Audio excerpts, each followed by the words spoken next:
33 fire service specialists with the Guam Fire Department who were promoted at the beginning of this year are awaiting the outcome and final decision of the Guam Civil Service Commission after a complaint filed by one of their own alleging his interview rating and scores were messed with was found to be valid. As a result, with a unanimous vote of 4-0, the Commission voted to provisionally null and void all the fire service specialist promotions. Acting Fire Chief Joey Nicholas. I strongly believe, both as a leader and employee of the government, that due process is important, that there are these protections in place. In this particular case, although I can't comment, they did provisionally vote to null and void it.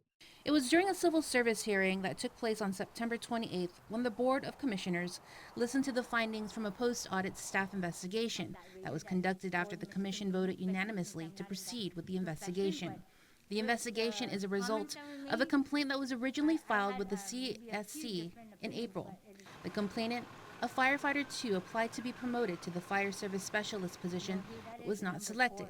He believes that he should have gotten the promotion, but his score and rating sheet was manipulated after his interview. The conclusion from the investigation, based on testimony in regard to the interview scoring and changes of the interview scoring for the employee, it brings the interview and overall GFD selection process into question. The integrity and fairness of the interviews was compromised, and overall was not done right.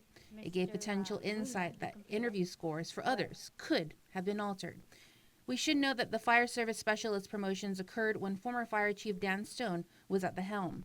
Stone has since returned back to the aircraft rescue and firefighting at the Guam International Airport Authority. There's always anxiety with things like this, anticipation, and a lot of what ifs. But my overall message is, let's just work with what's right in front of us. No major changes are happening right now, and I ask my personnel to trust that the leadership is looking out for the best of their welfare and the organization as a whole.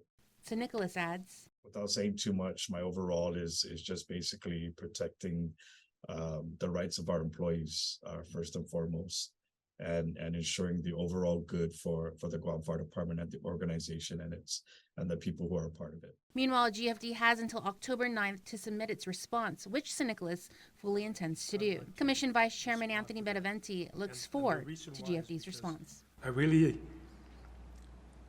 want to get more information, which is not available with what you guys came up with, and hopefully management can come in and the panel members that were there, maybe allow them, we get an opportunity to question them and get more information as to, because like I mentioned earlier, this process is not perfect, but it's what we got.